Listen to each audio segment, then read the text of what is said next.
Her son forged her signature while she was recovering from surgery. Olivia Jameson, retired librarian and grandmother of two, found out years too late. Eric still smiled at family dinners, still called her mom, still thought she'd never notice. But one account freeze turned into 7, and by the time he caught on, she already owned the fallout. She'd once taught him to write his name. Now she was erasing it from her future. And when he finally asked, "Why would you do this to your own son?" she didn't blink. The highway had turned from rain-slick blacktop to sleet-covered slush hours ago, but Olivia gripped the wheel like a surgeon. 6 hours behind her, her apartment sat dark and tidy, the thermostat turned down low. She hadn't stopped once, not even for coffee. Now she stood on the porch, numb fingers curled inside her coat sleeves, the sound of laughter muffled behind the thick mahogany door. Frost glazed the edges of the brass handle. Her breath billowed in white clouds. She pressed the doorbell again, letting the chime echo deep into the house. No footsteps approached, just the faint sound of clinking silverware and a burst of children's giggles. She rang a third time and stepped back. No use knocking. The storm door swallowed sound like insulation. After a long wait, the door finally cracked open. Ashley appeared in a knit cashmere set, holding a stemless wine glass. "Oh, Olivia, we didn't hear the bell," she said with a quick, airy smile, as if Olivia had arrived early or unexpected. "I've been out here for a while," Olivia said, voice controlled, breath visible. Ashley blinked. "Oh gosh, was the doorbell not working? It must be the wiring again." No apology, just a sideways step to let her in. "We just sat down. Come on in." The warmth hit Olivia like a slap, stinging her cheeks as she stepped inside. The foyer smelled of sage and roasted garlic. Her boots squeaked faintly on the polished floors. "Hi, Grandma," one of the boys mumbled from the living room without looking up from his tablet. The other was already halfway through a slice of pie. Eric sat at the head of the dining table, phone in hand, texting with his thumb. He looked up and gave her a 1-second glance. "You made good time," he said. No hug, no smile, just an observation. Olivia forced a smile and unwound her scarf with trembling fingers. "It was icy on Route 83, she said. "Took it slow." "Good," Eric said, already looking down again. For a moment, she stood in the hallway like a guest in a hotel lobby, her coat still on, her gloved hand resting on the banister. No one offered to take it. She remembered another winter decades ago. Eric had been 7, the snow thick outside their old rental house. The power had gone out, and they'd lit candles and curled under blankets on the sofa. He'd nestled into her side, sticky with hot cocoa, whispering, "Mommy, I'm warm because of you." Now he didn't even lift his eyes. Ashley was already plating dessert. "Would you like some pumpkin pie?" she asked, lifting a perfect wedge onto a porcelain plate. "Sure," Olivia said quietly. "Kitchen's through there if you want coffee," Ashley added, pointing but not moving. Olivia peeled off her coat and boots in silence, then walked into the kitchen, where everything gleamed with granite and chrome. She poured herself a half cup of lukewarm decaf from a stainless steel carafe, her hands still shaking slightly. She stood alone in the kitchen for a long moment, watching her reflection in the dark window above the sink. Her gray hair frizzed slightly from the cold, her cheeks blotchy from the porch. She smoothed them with her fingers, willing herself to look composed. When she returned to the dining room, Eric was now talking on his phone, something about a supplier invoice. Ashley was posting photos of the food to her Instagram story. One of the kids was whining about Wi-Fi speed. No one noticed Olivia sit down. She forced each bite of pie down her throat like swallowing pins. She nodded when someone said something vaguely funny. She smiled when the boys mentioned school. She asked if they were still in karate. They shrugged, and through it all, something slow and silent curled in her chest, tight and coiled like wire. She didn't raise her voice. She didn't cry. But in the stiff set of her spine, in the white tips of her knuckles where her hand gripped the fork, something old and bitter stirred. They wouldn't remember tonight, but she would. And she would not forget. The dining room had been set like a catalog spread. Eucalyptus garland, gold chargers under bone-white plates, candles flickering in perfect symmetry. But Olivia couldn't feel anything warm about it. The table was crowded, but not with affection. Ashley sat across from her, recounting some PTA fundraiser where the catering had almost ruined the vibe. The boys bickered about whose turn it was on the Xbox. Eric scrolled silently, barely touching his plate. Olivia felt invisible, less a relative, more an exhibit quietly aging under soft lights. Ashley refilled her wine. "So, Olivia," she said, drawing the name out like she wasn't quite sure it belonged to family, Do you still use that little flip phone? Olivia blinked. No, she said evenly. Got a smartphone last year. Learned how to zoom and everything? Ashley chuckled, tilting her glass. Wow, look at you. Modern woman. I swear I can't imagine going back to buttons. My fingers would fall off. Eric didn't look up. She texts in full sentences. It's kind of adorable. Olivia kept her smile steady, but inside something pinched. The last time she texted Eric, it had been to say happy birthday. He hadn't replied. As they passed around a second helping of stuffing, Olivia asked, So what time should I set my alarm for tomorrow?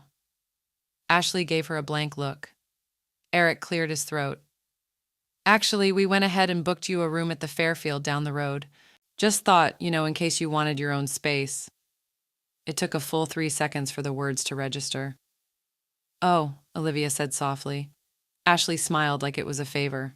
Plus, we've got the nanny suite torn up with renovations, and the boys have friends staying over this weekend.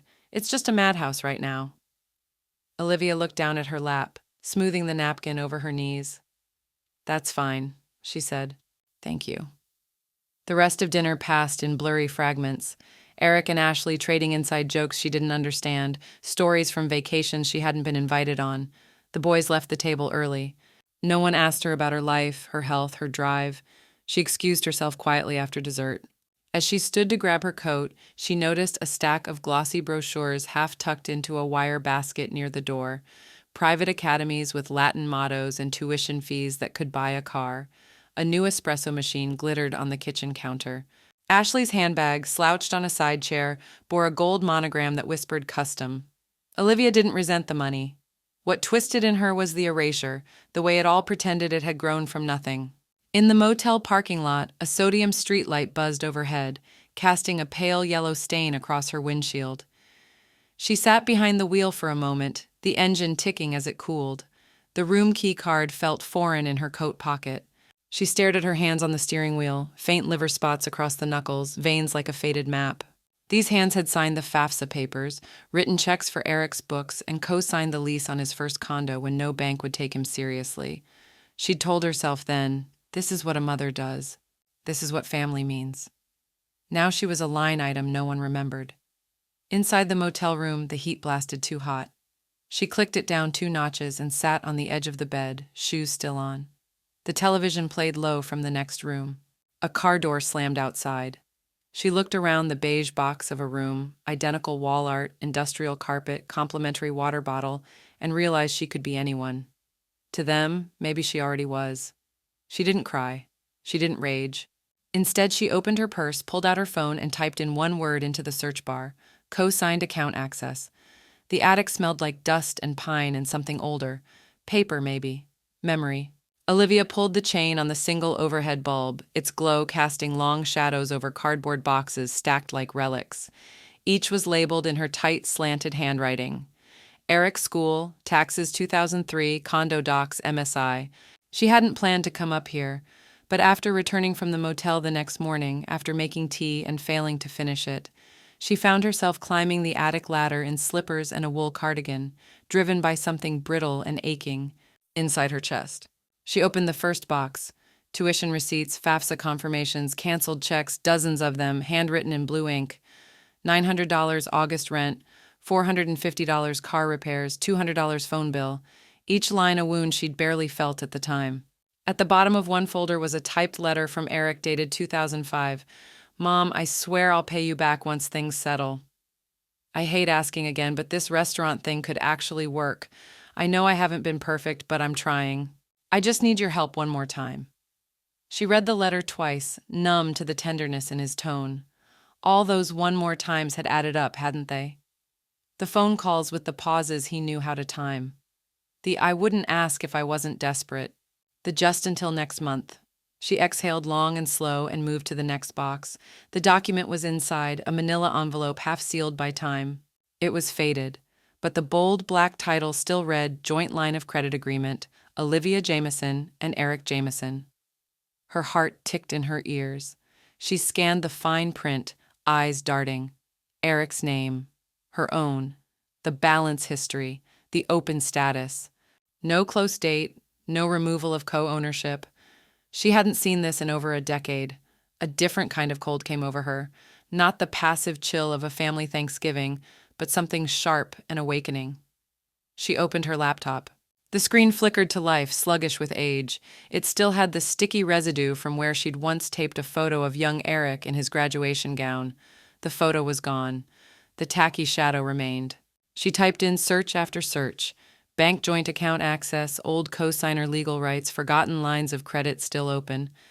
The articles weren't easy to follow, full of legal jargon and contradictory advice, but she kept at it. There were still ways in. Password recovery processes, security questions she knew the answers to because she'd helped Eric set them years ago. His first pet's name, his high school mascot, the name of the street they lived on when he was 10. She pulled out a legal pad and wrote a single word across the top. Access. Then she started drawing arrows, connecting dots, accounts, documents, forgotten corners of a life she'd underwritten. Her breath slowed. Her hands stopped trembling. She was no longer in that motel room, no longer frozen on that porch. She was here, surrounded by a lifetime of quiet receipts and whispered sacrifices. She'd been written out of the narrative, but not off the page. She leaned back against an old trunk, the bulb above her humming quietly. They'd erased her, but the ledger remembered. And the ledger still had her name. The cursor blinked on the login screen like it was waiting for permission. Hers. Olivia adjusted her reading glasses and leaned forward. Her fingers hovered uncertainly over the keys, hesitating just long enough to feel the weight of what she was doing. The attic was cold, but her palms had gone clammy. She typed the first email address she remembered Eric using back in college, e.jameson33, and hit forgot password. A prompt flashed. Security questions. What was your childhood best friend's name? Olivia smiled faintly. Ricky. The boy who broke Eric's arm in 3rd grade, but who still showed up to walk him to school the next day. Click. What was your mother's maiden name? She didn't even have to think. She'd filled out the same form with him 15 years ago. Another click. A new password, a screen of linked accounts, a forgotten corner of the internet now reopened, no red flags, no alarms. She felt lightheaded and not from guilt. She needed help, though, technical help, legal help. Help from someone who wouldn't report her or moralize. She pulled her phone from her pocket and scrolled down until she found the name Ray Benson. Retired banker, old church friend, trusted, discreet. And most importantly, owed her one from long ago. She dialed. Olivia? Ray's voice still carried that warm, slightly dusty southern timbre. Well, I'll be damned. Haven't heard from you since what, Easter potluck? I need a favor, she said quietly. Not illegal. Just technical. There was a pause, then a chuckle. You calling me from jail? No, just from an attic. He listened. She gave him the basics. Nothing incriminating, nothing emotional, just enough. Well, if your name's still on those accounts and you're accessing them through credential recovery, it's not a crime, it's co-ownership, Ray said. They love to forget that part. She jotted down everything he said, tips for digital trails, browser masking, small test transfers. Don't wake the beast, he warned. You're not here to empty an account. You're here to learn it. That night, she cleared the kitchen table and opened her laptop again. Chrome browser, incognito window, VPN enabled. She moved like someone studying a lock they once helped install. Her fingers trembled only once when she landed on a PayPal business dashboard. The account listed both names, Eric Jameson and Olivia Jameson. She hadn't remembered co-signing anything PayPal-related, but there it was, tied to an LLC she vaguely recalled from his gourmet meal prep phase. The balance wasn't huge, but it was real, $872.10. She took a breath, clicked transfer, typed in $87.43, just enough to test the system. A strange, symbolic number. Half a tank of gas, 1 motel night, an old grocery bill. She hit confirm. The screen whirred for a beat, then transfer successful. No security call, no fraud alert, no text from Eric. Just silence. She sat very still, watching the digits shift. The confirmation screen faded into account activity. The money moved like it belonged to her, and part of it still did. She laughed, soft and quiet, not cruel, more like someone who just realized they weren't invisible after all. She hadn't expected that small line of code, a successful transfer, to feel like proof of existence, but it did. She closed the laptop gently, as if tucking something in for the night. At the sink, she rinsed her tea mug and glanced out the window. Snow had started again, covering the driveway in slow erasure. The house was still. The attic door hung open above the hallway like a forgotten hatch to another life. She stared up at it, heart ticking steady now. The motel light flickered overhead as Olivia sat on the floral bedspread with her laptop balanced on her knees. The hum of the heater was constant now, a background drone that matched the low current running through her body. She was past the guilt, past hesitation. What she felt now was curiosity and something deeper, a kind of hunger to understand the thing that had shaped her son more than she ever could: money. She clicked into the credit dashboard linked to the now-defunct restaurant Eric had opened back in 2011. Bone and Barrel. She remembered it well. Farm-to-table failures dressed in fancy menus. And on file? A business platinum card, dormant, not closed. Her name was still listed under guarantor too.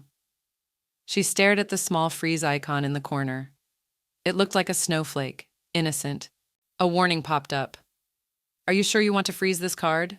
Olivia's fingertip hovered over the mouse. She clicked yes. There was no dramatic sound, no confetti, just a quiet confirmation. Status: suspended. She stared at it for a full minute as if it might change its mind. And then, nothing. She shut the laptop and stood. Her hands were cold again, but it wasn't the weather this time. It was something deeper, something alive. The motel mini fridge held a half-empty box of wine. She poured herself a glass into the plastic hotel cup, walked over to the armchair by the window, and sat with the cup balanced on her palm like communion. Her phone buzzed on the nightstand. Unknown caller. She let it ring, then came the voicemail. She waited, then played it. Eric's voice burst out, furious and controlled. "Mom, something's going on with one of the business cards. I just got declined at dinner with a client. I had to comp the whole meal. I thought you said that account was dead. If this is a mistake, let me know, because if it isn't—" What the hell? He hung up without saying goodbye. She played it again and again. Her heart thudded. Not with fear, not even triumph. Shock. It had worked. It actually worked. She pulled the laptop back into her lap and reopened the account. The card was still suspended. No alerts, no locks on her access. She clicked to view the associated email logs. The system hadn't even sent him a warning. The ice had been clean, invisible, like a whisper under a locked door. Then she clicked through to another tab she'd opened earlier, a spreadsheet she'd started sketching on a whim. Column A, account type. Column B, institution. Column C, her name, yes or no. Column D, freeze capability. There were more entries than she remembered. A line of credit tied to a commercial property lease, an old retirement fund they'd both contributed to during his first marriage. She hadn't even thought about that one in years. Then she clicked through to the business card again, just to recheck the balance. Balance: $8,439.73. Minimum due: $511.34. Payment due in 2 days. She blinked. Then slowly she pulled up Eric's public business website, the one with all the smiling photos of him standing beside whiteboards and graphs and luxury real estate investments. She scrolled. All image, all polish. No substance. Something clicked in her brain, fast and instinctive. She opened a separate browser tab and searched Eric Jameson LLC plus property filings, then another. Eric Jameson personal guarantee, then another. Each window was a loose thread, and she started pulling. She didn't need a financial background to see it now. The gaps, the credit layering, the over-leveraged lines propped up by optimism and second chances. He wasn't just spread thin. He was one default away from collapse. She stared at the freeze button again, her finger hovering. If she pulled the wrong card, just one, it wouldn't be a paper cut. It would be a landslide. Olivia had never thought of herself as vengeful. She still didn't. Vengeance came from heat. This was something cooler, clinical, like cauterizing a wound. She sat at her dining table with her second cup of lukewarm tea, laptop open, spreadsheet growing. The entries now had color coding: blue for monitor, yellow for research further, and red for active. There were more reds every day. She'd begun tracing the household charges: Ashley's monthly subscription boxes, beauty, wine, gourmet dog treats. Then came the meal kits, the same-day grocery deliveries, the auto-pays on 2 separate streaming bundles. Charges hit the cards like clockwork, small but relentless. It wasn't just spending. It was expectation. A life padded by unseen wires. She clicked through the portal again. A familiar entry blinked up at her. Lease Lock Franklin Market property, issued 2016. Franklin Market. She murmured, her memory sharpened. That was the second restaurant. The gastropub with Edison bulbs and a raw oyster bar. It had lasted 8 months. The line of credit still existed, still drawing interest, and her name still listed. Guarantor, co-obligor.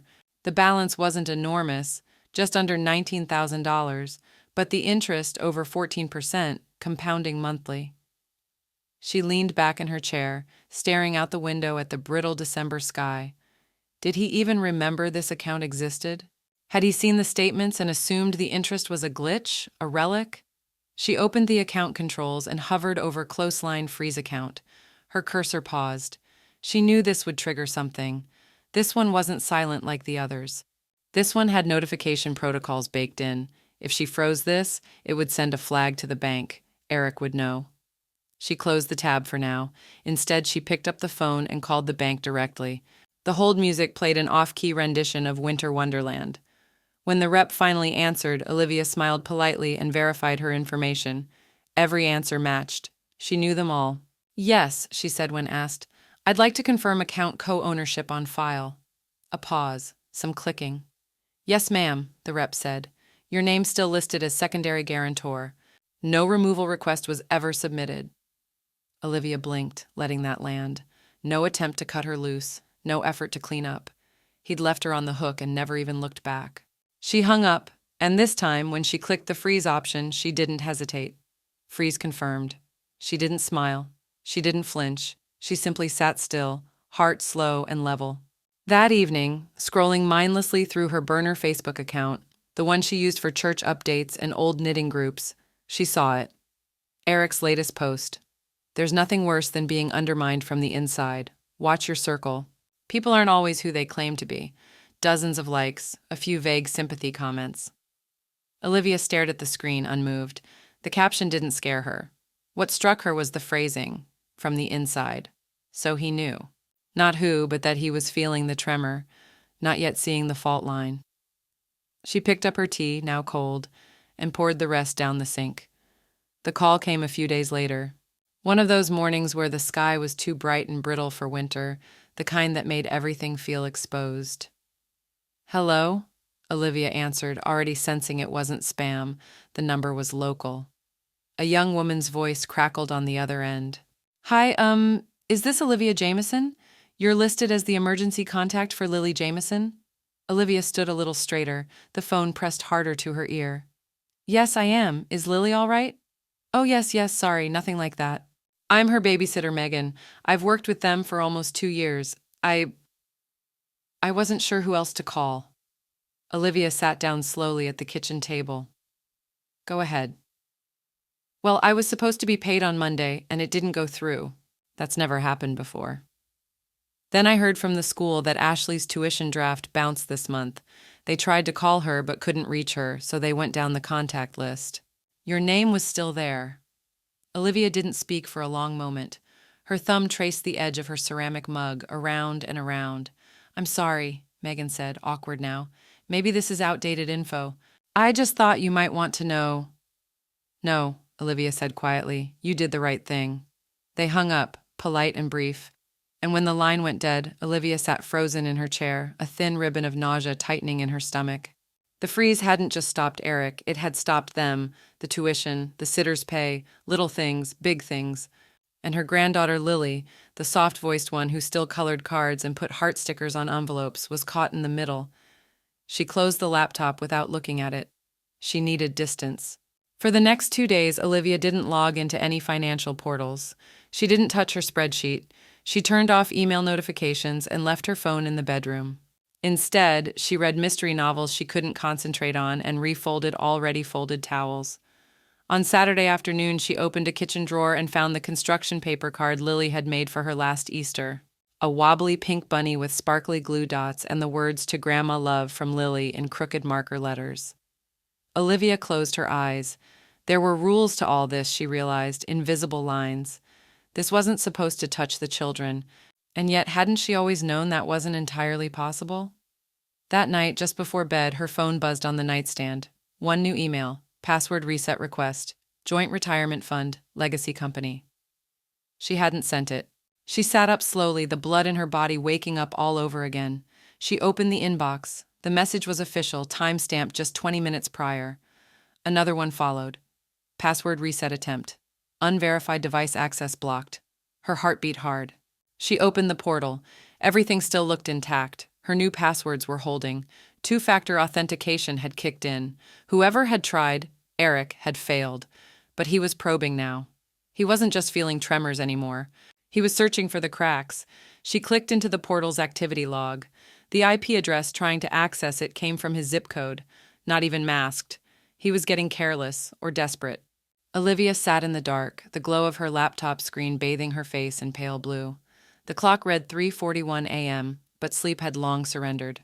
Instead, she moved through the online portals like a ghost, invisible but present, fingers deft over the keyboard. She opened the system logs. 3 failed login attempts. Legacy Company Retirement Fund. Location, zip 29407, Charleston, South Carolina. Device, iPhone unknown. Timestamp, 11:17 p.m., 11:19 p.m., 11:21 p.m. Eric had tried 3 times. He wasn't being subtle. He wasn't using a VPN either. He thought she wouldn't notice, or he didn't know how. She enabled two-factor authentication across every account. She created new email aliases, rerouted verification messages, set up temporary codes that expired in minutes. She downloaded a VPN service, selected a location in Des Moines, and scrubbed her browser history until it looked like she'd never touched a financial portal in her life. Then she took a deep breath, stood up from the table, and walked to the kitchen. The linoleum was cold under her feet. She poured a glass of water. Her reflection warped in the window above the sink.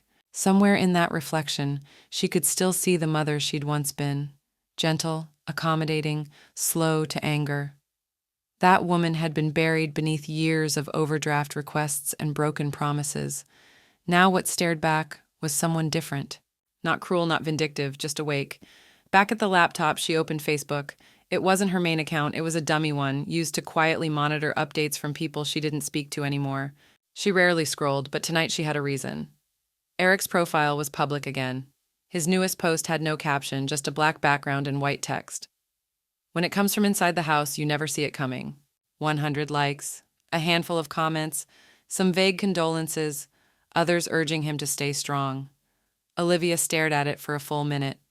The language was theatrical, self-pitying, a performance for people who didn't know the full story, who never would. Her fingers hovered over the trackpad, not to comment, just to absorb. His unraveling had begun publicly. He was building a narrative. Privately, he was throwing darts in the dark. She closed the tab. Her heart did something strange then. Not joy, not regret, a kind of echo. She didn't want him to crash completely. She didn't want her granddaughter's life collateralized for this.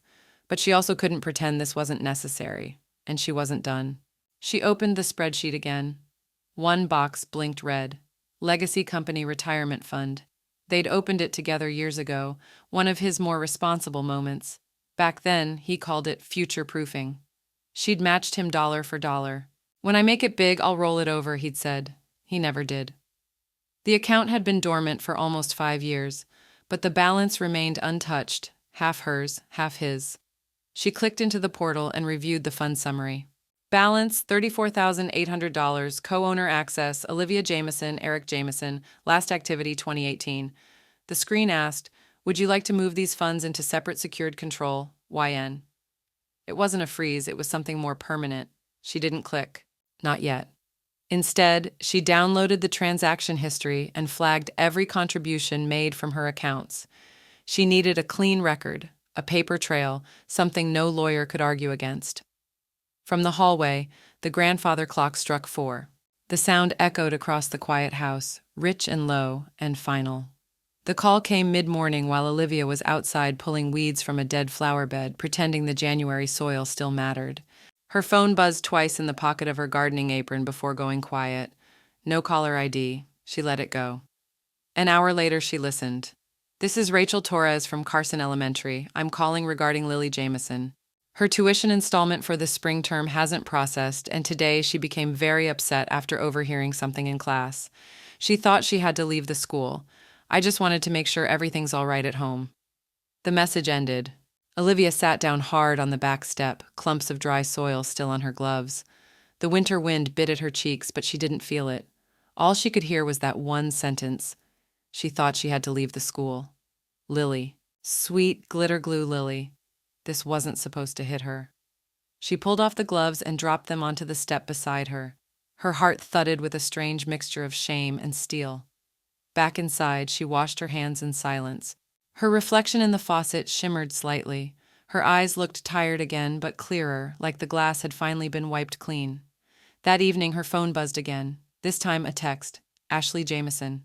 Hey, Olivia, hope you're well. Quick question. Do you happen to know if your name is still tied to any old accounts from Eric's past ventures? Some strange issues are popping up. Let me know. No greeting, no apology, no warmth. Just the performance of civility. Olivia stared at the message. She typed a response. I'm not sure, I'd have to check. Then she deleted it and didn't reply at all. 2 days later, she found herself parked outside Carson Elementary. The sun had dipped behind the trees, throwing long shadows across the asphalt. Cars lined the street. Banners for the winter showcase hung from the chain-link fence. One snowy night, a K-3 musical. She wasn't invited, but she came anyway. She slipped into the back of the auditorium just as the lights dimmed. Parents filled the rows, some clapping already, others scrolling their phones. Olivia took a seat near the exit, her coat still on. Lily was near the front row on the stage, in a paper snowflake crown and silver felt mittens too big for her hands. Her cheeks glowed under the lights. She looked nervous. She looked beautiful. Olivia smiled for the first time in days. Then her eyes drifted to the fourth row. Eric sat there slouched in his seat, his phone screen glowing against his face, not even pretending to pay attention. Ashley sat beside him, upright, watching the stage, but with her arms folded tightly across her chest. Lily sang with everything in her voice, high and sweet, swaying just slightly to the music. She glanced into the audience as if searching. When she spotted her father, her smile faltered. He didn't look up. Olivia felt something split open. It wasn't rage, it was mourning for what she used to hope he'd become. The performance ended in a swirl of applause and camera flashes. Olivia slipped out before the lights came up. In the car, she gripped the steering wheel, knuckles white. She hadn't cried during the show, but now, parked alone in the dark, she did. Quietly. No heaving sobs, just tears that slid down without permission, leaving salt trails down her face.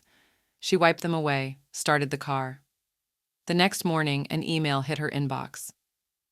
Subject: Legal inquiry regarding frozen financial instruments. The sender was a law firm in Charleston. Ashley had found the frozen accounts, all three, the retirement fund, the dormant lease line, the business card. Her name was on them, and now they knew it. There was no demand yet, just a notice of investigation. A subtle threat in legal ease. The message ended with, "Please be advised, further legal action may follow." Olivia closed the email and sat back. The game had changed. They were done guessing. Now they were coming. The envelope arrived on a Monday. Cream-colored, heavy, the kind of paper that tried to feel more official than it was. Olivia stood at her mailbox, holding it like it might bite. The return address read, Maynard and Cole LLP, Charleston, SC. No doubt now. She walked inside, set her keys down with too much force, and slit the envelope open with a paring knife. 3 pages. Legal language, blunt and precise. You are hereby notified that your unauthorized interference in the management of joint financial instruments has caused measurable harm. You are advised to cease and desist any further actions affecting the accounts in question. Failure to resolve this matter amicably may result in a civil suit seeking damages and legal fees. Olivia read it once, then again, then sat down at the table and began pulling out folders. Tax documents, email printouts, bank letters, copies of the original loan co-signatures, payment schedules, canceled checks. The paper trail was brittle but intact. Every missed repayment, every year-end statement, every time her name had been used as a flotation device. By noon, she had a full folder. By 2 p.m., she had an appointment. The local legal aid office smelled faintly of coffee and paper. The young attorney who greeted her looked barely 30 but sharp. Glasses, straight spine, direct eyes. I'm Olivia Jameson, she said, extending the envelope first. They're threatening to sue. The woman flipped through the letter briefly, then gestured to the chair. Let's talk. They went through everything slowly. Olivia laid it out without embellishment. She didn't play the victim. She didn't even explain why she'd done it. She just showed the proof. When she finished, the attorney leaned back in her chair, eyebrows raised slightly. Well, she said, tapping the envelope. This isn't nearly as solid as they think it is. Olivia blinked. It's not? No, the woman said. You're not some hacker. You're a documented co-owner. You're entitled to freeze or protect any joint assets tied to your legal identity. You're also not touching any accounts that list only his name. That matters. She pulled one paper aside. And this, she tapped the documents from the attic, this shows they've been leveraging your credit for years with zero repayment. You're not just defending yourself, you have grounds to countersue. Olivia stared at her. For what? The attorney smiled gently. Debt recovery, possibly fraud, maybe misrepresentation. You have records, timelines. The fact that you haven't touched the money, just blocked access, that plays in your favor. Olivia's fingers curled slowly around her purse strap. They'd tried to corner her, but they'd underestimated the paperwork. And her memory. She left the office with a folder full of annotated documents, a lawyer's card, and something heavier than hope. Position. She wasn't reacting anymore. She was choosing. Back home, she cleared her dining table, pulled up her spreadsheet, opened a fresh tab in the browser. Small claims filing, state of South Carolina. The page loaded with simple prompts, names, amounts, timeline. She entered only what she could prove, only what had her signature. Nothing vengeful, just honest math. She paused, hovering over the last field. Claim title. She typed co-signed, co-owned, co-burdened, then deleted it. Replaced it with debt recovery, O. Jameson v.E. Jameson. Her hand didn't shake. The voicemail arrived just after dusk when the sky outside her window had turned the same dull color as the unwashed porcelain teacup sitting beside her laptop. Olivia had been updating her notes from the legal aid office, cross-referencing loan terms and ownership clauses, when the screen lit up with Eric's name. She didn't answer, not because she was avoiding him, but because she no longer owed him immediacy. When the message tone chimed, she waited several minutes before opening the voicemail. She listened with quiet detachment, her face unreadable, her hand motionless on the touchpad. You think you're safe behind your little firewall of paperwork? You think this is going to end well for you? Eric's voice was tighter than she'd ever heard it, coiled with fury, but tinged with panic. I've got records. I've got people who will back me. If you don't stop this, if you don't lift those freezes, I swear to God, I'll tell everyone what kind of mother you really are. I will destroy what's left of your dignity. The message ended with a dull mechanical click. Olivia didn't sigh. She didn't cry. She simply saved the file to a new folder on her desktop labeled Evidence EJ. She reached for the teacup. The liquid was lukewarm, but she took a sip anyway, letting it sit bitter on her tongue. Then she opened a new tab and began drafting a response letter. Only she wasn't writing to Eric. She was writing to 3 creditors, each of whom had co-signed agreements on file with her name listed plainly in the lower margin. Over the next few hours, Olivia submitted scanned documents, notarized statements, and digital proof of her legal standing. She kept her tone measured and unemotional. She wasn't pleading. She was presenting.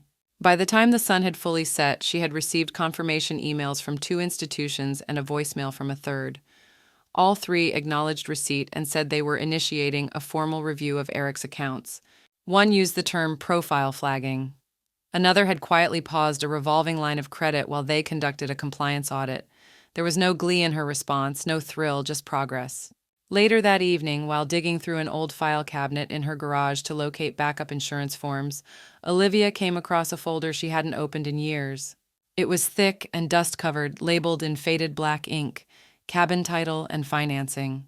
Her breath caught for a moment. She hadn't thought of the family cabin in a long time. The small lakefront property in North Carolina had been her grandparents', a place layered with decades of childhood summers, winter retreats, and the quiet memory of simpler times. It was never fancy, just sacred. After her parents passed, the cabin had been transferred into Olivia's name, with Eric's added later, jointly, when she could no longer maintain it alone. She opened the folder slowly. Inside, nestled between property tax slips and maintenance estimates, was a refinancing agreement dated 7 years prior. Her signature appeared neatly on the dotted line, but something was wrong. She examined the date, June 12th.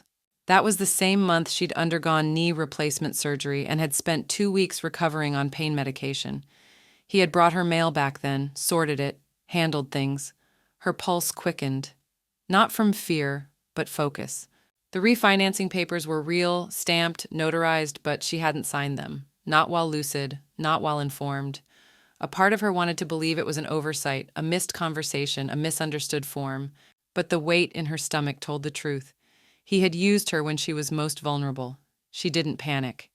Instead, she reached for her phone and called Ray Benson. When he answered, she skipped pleasantries. "Ray, I need help. The cabin.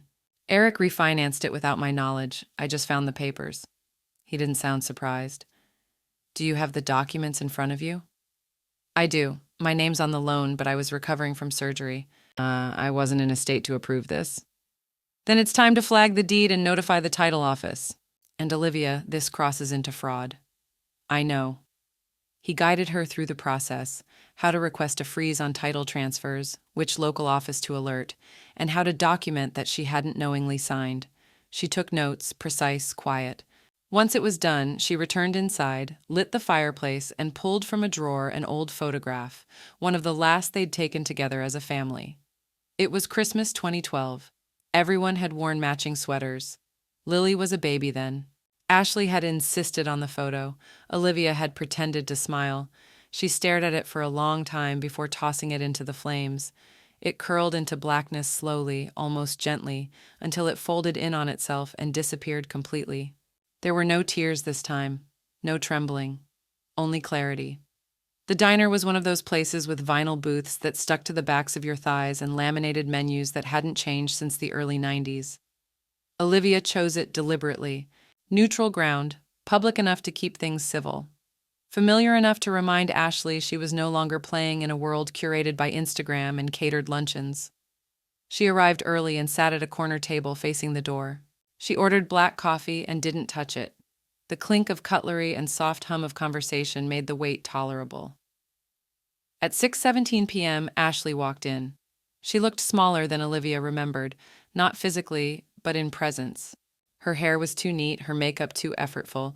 She scanned the room and spotted Olivia, forcing a smile as she approached. "Hi," Ashley said, easing into the booth across from her. Olivia gave a slow nod. "Ashley." There was a pause, a long one, then the performance began. "I appreciate you meeting me," Ashley said. Her voice was calm, rehearsed. "I know things have gotten complicated." "That's one word for it," Olivia said, her tone even but not inviting. Ashley let out a breath that tried to sound casual. "We're in a really difficult spot right now. You probably know that." Olivia said nothing. Ashley reached into her purse and pulled out a folded paper, a tuition notice. She laid it gently on the table between them, as if it might burn. "Lily's school won't hold her spot for spring unless the account clears by the end of the month. And the sitter just stopped showing up because her payment bounced. We're not asking for charity. I just think maybe this has gone a little too far." Olivia glanced at the paper but didn't touch it. She waited. Ashley's expression flickered, a crack in the composure. "I know you're angry. I know Eric's made mistakes. But the girls, Olivia, they don't understand any of this." Olivia finally spoke, voice calm but sharp. "Did they understand when I stood outside your house on Thanksgiving for half an hour waiting to be let in?" Ashley blinked. Olivia continued. "Did they understand when you sent me to a motel while you posted photos of your designer tree and $1,000 handbags? When you joked about my phone and called me old school like I was some dusty antique you were forced to tolerate?" Ashley's lip trembled just slightly. "I didn't mean—" "I'm not here for apologies," Olivia said, interrupting with a softness that cut deeper than anger. "I'm here to set conditions." Ashley looked up. Desperation lived in her eyes now, thinly veiled. "I will lift the freeze on the tuition account. Nothing more. Not the business lines, not the cabin, not the retirement fund." Ashley swallowed hard. "But only," Olivia continued, "if you remove Eric from any financial instruments moving forward. I want notarized documentation. I want repayment terms drafted by an independent mediator. And I want it in writing that you understand I'm not your personal safety net." Ashley sat back. Her fingers twisted the paper napkin in her lap. She didn't speak for a long time. Then very quietly she said, "I'm divorcing him." The words hovered between them, heavier than anything Olivia expected. Ashley's voice cracked as she went on. "He's lied to me for years. About money. About work. About who he even is. I didn't know about the cabin or the second refinance on the car. I found out last week that he took a loan against our life insurance policy. I can't do this anymore." Olivia stared at her. She saw the mascara starting to smudge, the trembling hands, the woman underneath the performance. "You want my help?" she said. Ashley nodded. "I need someone who knows what he's capable of, someone who won't flinch." For a brief second, Olivia thought of Lily in her snowflake crown, of her quiet voice on the phone, of the Christmas photo curling into smoke. "Then you'll give me everything," Olivia said. "Full transparency. No surprises." Ashley didn't hesitate this time. "Yes," she whispered, "anything." The courtroom was smaller than Olivia expected. No grand oak-paneled walls or vaulted ceilings, just fluorescent lighting, beige carpet, and a judge who looked as weary as the rest of them. Still, it felt like a cathedral, sacred in its own way, honest at last. Olivia sat with her back straight, hands folded in her lap, the folder of documents beside her like a shield she didn't need to raise. Across the aisle, Eric sat, flanked by a lawyer in a charcoal suit. His hair was thinner, grayer than she remembered. His face held none of its old charm, only calculation, like a gambler on his final hand. Ashley sat at her own table, her posture tense but unshaking. She wore no makeup today, no wedding ring, only a soft gray sweater and eyes that had seen too much. When Olivia was called to testify, she stood slowly and walked forward. The clerk swore her in, and the microphone amplified her name. She spoke it clearly, without tremor. "What is your relationship to the defendant, Eric Jameson?" the attorney asked. "I'm his mother." "And can you describe in your own words the financial arrangement you shared over the past 20 years? She did, carefully, without venom. She spoke of the loans, the co-signatures, the debt in her name. She handed over printed evidence of forged applications, one notarized while she was recovering from surgery. She described the long trail of excuses, the manipulation, the way financial dependence had been built brick by brick until it became a wall she couldn't climb. When asked if she ever consented to the more recent financial maneuvers, refinancing the cabin, borrowing against retirement, she answered, "No, not knowingly, not freely." There was a stillness in the room as she stepped down. No cross-examination followed. Ashley took the stand next. What she said was quieter, but no less damning. She spoke of bounced payments, secret accounts, debt disguised as business ventures. She described the moment she found a second credit line taken out in her name, and the time Eric had used their daughter's social security number as a security answer for a business account she hadn't even known existed. Olivia watched her with something like sympathy, not forgiveness, but recognition. When it ended, the judge didn't pause long. In a clipped but deliberate voice, he ruled in Ashley's favor. Full financial separation, primary custody of both children, removal of Eric from all remaining joint accounts, and immediate forfeit of the cabin until ownership could be reestablished. Eric didn't shout. He didn't look at the judge or the clerk or his lawyer. He looked at Olivia. His expression wasn't rage, it was disbelief, like something had been peeled back, like he was seeing her not as a mother, not as a shield, but as a person, and he didn't recognize her. Olivia met his gaze without blinking. No anger, no apology, just a silence she owed only to herself. The clerk called the next case. The shuffle of papers and soft murmurs resumed, but to Olivia the noise fell away like static. In the hallway outside, Ashley caught up with her. "The lawyer says we'll be in touch about restitution. You're legally entitled to repayment." Olivia looked at her. "I don't want the money." Ashley blinked. "You could." "I didn't come here for a reward," Olivia said. "I came for the record." She turned and walked down the corridor without waiting for a response. Outside, the sun had broken through the clouds for the first time in days. The air was crisp, unburdened by heat or cold. Just clean. She stepped off the courthouse steps and paused at the sidewalk, letting the light fall full on her face. It wasn't peace exactly, but it was the beginning of it. And after all these years, beginnings were more valuable than forgiveness. The parking lot behind the courthouse was mostly empty by the time Olivia reached her car. The sun had slipped behind the taller buildings downtown, and the temperature had started its slow, steady drop toward evening. She moved without urgency, her keys in hand, her bag slung lightly over her shoulder. For once, she wasn't checking over it. She unlocked the door, opened it halfway, then heard footsteps behind her. She turned before he spoke. Eric stood several yards away, just outside the yellow-painted lines of the parking stall. He wasn't puffed up or posturing like he had so many times before. His tie hung loose, his blazer was slung over one arm, wrinkled and limp. The skin under his eyes was shadowed, not just from poor sleep, but from something deeper, a hollowing. "I thought maybe you'd at least talk to me," he said, voice low, stripped of the heat and venom he'd always relied on. One-on-one, without all the lawyers and paperwork. Olivia didn't speak. She let the wind fill the pause, light and dry as it brushed past them. Eric stepped a little closer, not enough to invade, just enough to be heard. "You could have come to me. You could have said something before dragging it into court." Olivia tilted her head. "You mean before I dragged it into sunlight?" He flinched, not visibly, not dramatically, but enough. Eric shifted his weight, eyes glancing to the asphalt, then back up. "Why would you do this to your own son?" The words landed softly. No accusation, no theatrics. Just the aching bewilderment of a man finally facing consequences he didn't think applied to him. Olivia looked at him, really looked. At the man who once clutched her finger as a toddler in parking lots like this. At the boy who'd cried over scraped knees and forgotten birthdays. Then grown into the man who weaponized love like a ledger. There was no triumph in her face, only clarity. "I did this," she said, "because you stopped being my son the moment you stopped being a decent human being." Eric didn't respond. His mouth opened as if to protest, but he didn't speak. There was nothing left to argue, no gaslight left to spark. He stood there for another beat, chest rising, then turned and walked away. Not fast, not slow, just gone. No apology, no last jab.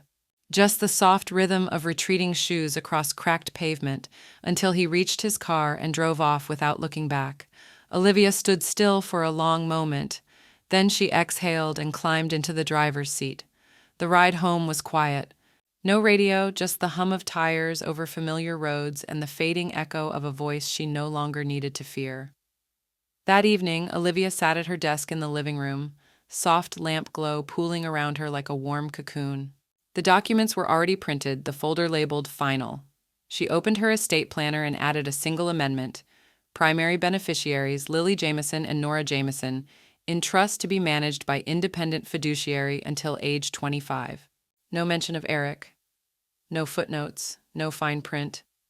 She signed the page and slid it into the folder with the quiet finality of someone who had learned to love with guardrails. In the kitchen, she poured herself a glass of boxed red wine. Not to celebrate, not to mourn, but to mark the moment. She carried it to the old armchair near the window, the one with the quilt she'd mended 3 times and refused to replace. She sat. No television, no phone. Just the hush of the room and the snow beginning to fall in slow drifting flakes beyond the glass. She took a sip, closed her eyes. When she opened them again, she reached for her laptop. One last thing. She navigated to the portal she hadn't checked in over a week, the last account still in limbo, the old Franklin Market lease. The screen loaded slowly. Her hand hovered over the mouse. Not anxious, just steady. Status, closed. Balance, 0. A small smile passed her lips. Not joy, not glee, just something clean, settled. The cursor blinked for a moment longer, then she shut the lid. And for the first time in years, Olivia Jameson didn't owe anyone.